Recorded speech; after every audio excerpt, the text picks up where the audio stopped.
Tomorrow night, the University of Winnipeg premier recital and chamber music series Virtuosi presents the legendary Fine Arts Quartet. They'll be joined by guest pianist Micheal Kim. The American-based quartet is celebrating their 70th anniversary this year. They were founded in Chicago in 1946, and they've recorded more than 200 works and toured throughout the world. 70 years is, of course, a very long time, and the members have changed.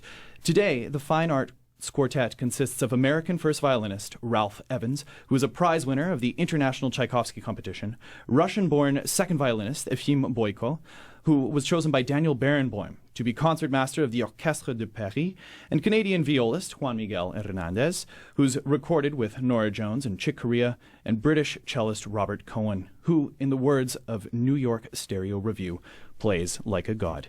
This afternoon, we're lucky enough to welcome Ralph Evans and Juan Miguel Hernandez to the Classic 107 studio. Good afternoon.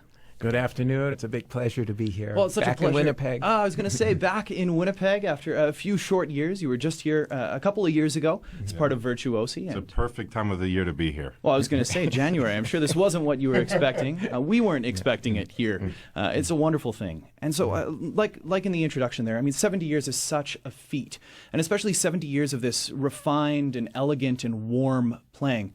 But I want to start just a little bit with your individual journeys, beginning with you, Ralph, if that's all right. You've been a member since 1982, shortly after the win of the Tchaikovsky competition in Moscow. And so you've had this wonderfully long tenure. There must be something really special about performing with a quartet. It is. It's first of all, it's the Fine Arts Quartet. It's not any quartet. The Fine Arts Quartet. So yeah, it was. When one is younger, many classical musicians hope maybe they'll get a solo career, but it's very, very difficult and so on. And so when this opportunity came up, actually right after that competition, I got a call asking me if I'd be interested in playing with the quartet and seeing the original founder of the first violinist, Leonard Sorkin, had cancer at the time, and he died shortly thereafter, so they were looking for a replacement, his colleagues. And, well, I got the position, and then I decided this sounds like something that would be very exciting and a new adventure for me. I hadn't done hardly any chamber music in my life, a little bit here and there, but this was a dramatic change for me, and I'm really happy I did it because it's just been the greatest music, and I've had wonderful colleagues. I've been very fortunate.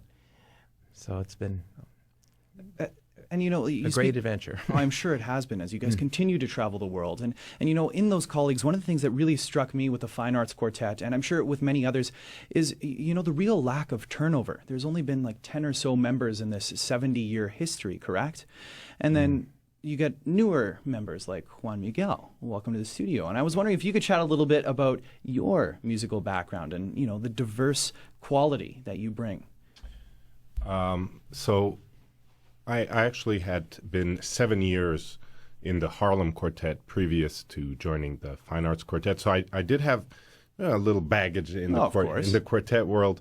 What was interesting with this other quartet was that we did delve a little bit in the jazz world. We were mainly classical, but delving into the jazz world was definitely a new exposure for me. I had not had anything to do before with jazz, so it kind of loosened me up, playing with Chick Corea, touring with him and all that. So that was very fun. But after 7 years, I have to say, I actually thought I'm going to go back home, stay there. When I finally left the quartet, I decided I wanted to, settle down, have a little less of a touring life. But a few months later, the Fine Arts Quartet called me. I was going to say, how did your paths cross? Well, as Ralph got a call 30 years previous, 30 years later, he called me. And he said, we'd like you to come and play with us for a couple months because our violist needs to take a break. So, so only a few months passed of this, break that I thought would last a lifetime. And I think a year and a half later, they said I was still subbing. Yeah, the interim. But so they asked me to stay. And, by then I had kind of reshaped my idea about what I wanted to do. And I said, you know what, I think with these great colleagues and the great music and, I think they kind of they succeeded in reshaping my thoughts about what I wanted to do with my career. So that's what it's been. Could explain a little bit about how this came about? I'd love to hear about it. Yeah. Well, there have only been 2 first violinists in the history of the quartet. Wow. I was the second one. And of course, there are changes in concepts because all musicians are different. They have different ideas about playing and so on. So the Fine Arts Quartet today is not the same Fine Arts Quartet that was marvelous, but very different that in their 40s and 50s and 60s. But one of my pet interests, shouldn't put it that way, one of the things that I really care about is quality of sound. It's just been a passion for me. I've been always idolized Fritz Chrysler and Micheal and Feuermann and Primrose from that time period because they all had such absolutely beautiful sounds. And I have found that in the recent decades, the sound quality has not been a priority for most groups. And I won't say all, but soloists as well. I haven't been happy about the kind of sound I've been hearing. And so for me, when we've had those occasional openings in the quartet, for whatever reasons, there have been retirements and some medical issues. And so I've always been looking for someone who has a beautiful sound. That's always been the top priority for me. And when our previous violist retired, it's not easy to find a violist with a beautiful sound. I was really hunting for this. And I was fortunate to hear a little bit of Miguel's playing, and my ears perked up, and I thought, this is a huge talent and with a beautiful sound. Hey, got to find out more about him, So started to investigate, and we're very fortunate to have him because he's just a marvelous player with a gorgeous sound, and that's exactly what I was looking for. With cello, too, our previous cellist, by previous, I mean he was 35 years in the quartet, and he unfortunately died of cancer. Oh. You can see I'm getting old, all these long associations. Looking again we played with a lot of cellists, but very few had the kind of sound that I personally really liked. I didn't make the decision alone, but anyway, when I heard Robert's playing, I mean, he was very well known as a soloist, but he had that Robert Cohen, I'm talking about, that beautiful sound, and I thought, bingo! There it is. So I'm really happy right now because there are 2 newest members. Yeah, it's not so new anymore. It's been a few years, but they both marvelous players with lovely sounds. And then, of course, my colleague, Fima Boyko, who I've played with for over 30 years.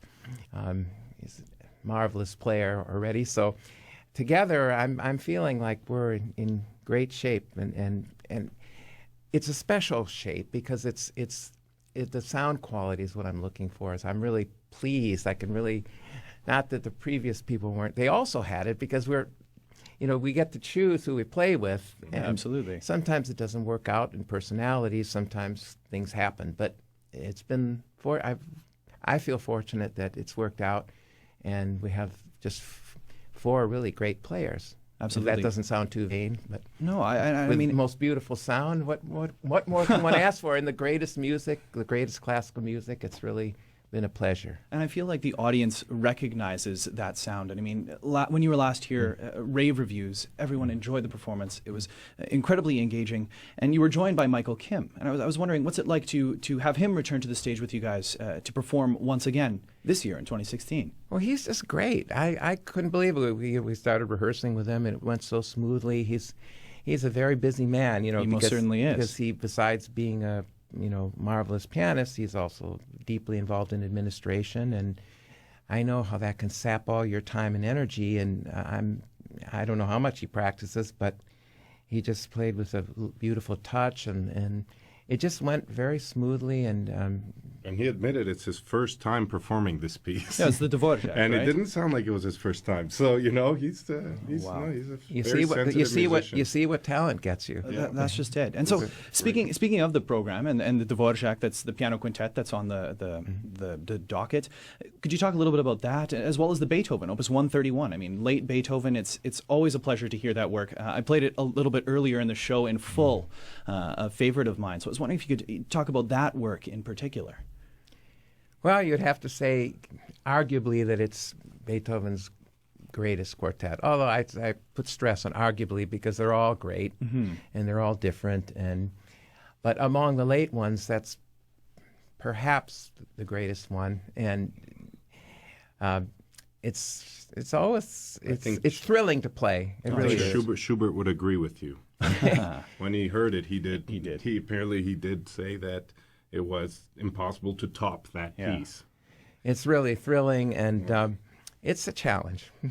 But all Beethoven quartets are a challenge. In fact, most of the great repertoire is a challenge. Different challenges. That's what makes it so enticing, though, right? It's all about the challenge. But no, it was wonderful to play it again. And years ago we played the whole Beethoven cycle on over WFMT in Chicago.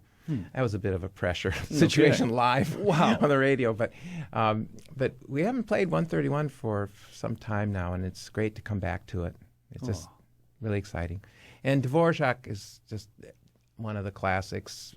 Pianists always want to play it because it's, for good reason, it's just one of the greatest quintets ever written. It's just charming, has gorgeous melodies, harmonies. It's just vintage Dvorak.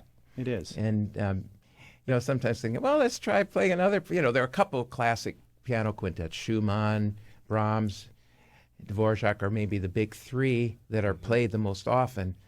But you try to do other things, and everybody wants to come back to those three for some reason. I guess they're really that great. Yeah, and I'm sure Winnipeg audiences will enjoy it. It'll warm this January, though it's not that bad. We were just chatting about that. It's nice to have a fellow Canadian, I'm sure, in the ensemble and in Juan Miguel. And I mean, it's just been such a pleasure having you both here in the station in the Diamond Lane. I was wondering, just before I get to the extra here, if you would be able to introduce this next piece. So we're going to be listening to a little bit of Fritz Chrysler. This is his string quartet in A minor, the second movement. A recording of yours. I was wondering if you could talk a little bit about that one. Okay. Well, I actually inadvertently led up to it by saying that I adored Fritz Chrysler's playing. He's like as soon as you mentioned it, I was thinking my model perfect. as the ideal violinist, the ideal string player with the most gorgeous sound and style and elegance. So when we've done a lot of recordings for Naxos, we have a long-term contract with them, and it came time, well, what's your next project? And I'd known about the Chrysler Quartet for some time. We'd actually performed it before, and I love it. A lot of it's a very special piece. Not everyone likes it. I think it's just absolutely charming, and I loved it. And so the idea was to do a project of romantic, well, not necessarily romantic, quartets written by great violinists of the early 20th century, the golden age violinists. Absolutely. So it was really a challenge putting the CD together because I knew about the Chrysler. Well, what else? I checked, Heifetz never wrote a quartet, and Milstein never wrote a quartet, and Micheal Kim never wrote a quartet. I said, oh my God, what are we going to put together? And then I vaguely remembered that Ephraim Zimbalist had written a quartet, but it was long out of print. No recordings could be found. It's a long story. Maybe I should get into it now. But anyway, it turns out that he had written a quartet, and he had revised it. And so we eventually recorded the revised version, which had never been done before. It was in 1959. We put that together, and then we did another piece that had been long lost, a piece by Izai that nobody knew about. It had been forgotten, for string quartet and with orchestra. So that was the three pieces those were the three pieces on that particular CD. The Chrysler is just, well, you can even hear Chrysler playing. In fact, he even recorded it. He formed a quartet to record the piece, and it's great. I hope your audience will like it, because I think it's just a great piece. It's a lot of fun to play. It really is. One of the first pieces I've played with the quartet. Really? Actually, yeah, as it happens. I had a lot of fun playing it, yeah. And you can play it in you can play it in the style of Chrysler. That's the fun thing, you know. We're so correct half the time, you know. We have That's to play. what Ralph likes to do. We can do some beautiful vintage glissandos and beautiful vibrato and rubato. It's like dessert for you, isn't it? Yeah, it is. It's so much fun. It's such a pleasure to play a piece like that. You can really let go, you know. I don't have much hair left, but, you know, whatever there is, it's for... Well, I'm sure that'll come across in this recording. It's been such a pleasure chatting with you both. First violinist and violist of the Fine Arts Quartet, Ralph Evans and Juan Miguel Hernandez. The quartet, along with guest pianist Micheal Kim, are performing tomorrow night on the Virtuosi stage at the University of Winnipeg Eckhart Gramate Hall at 8 p.m. For tickets, call the Virtuosi box office at 786-9000. Ralph, did you have something else to add? One more thing. I just wanted to express our gratitude to Harry Strub for his marvelous work, his marvelous series of chamber music. We're so happy to come back and play on his series, and appreciate so much what he's doing for classical music and for the audiences here in Winnipeg. Well, I think we all are so thankful for all that he does, and such a pleasure to have you here in town in Winnipeg. It's a pleasure to be playing just in Canada in general. I'm sure I love the vibe here in Winnipeg. It's really great to be here. Oh, well, so glad to have you. Here's a little bit of Fritz Chrysler, the second movement to his string quartet in A minor.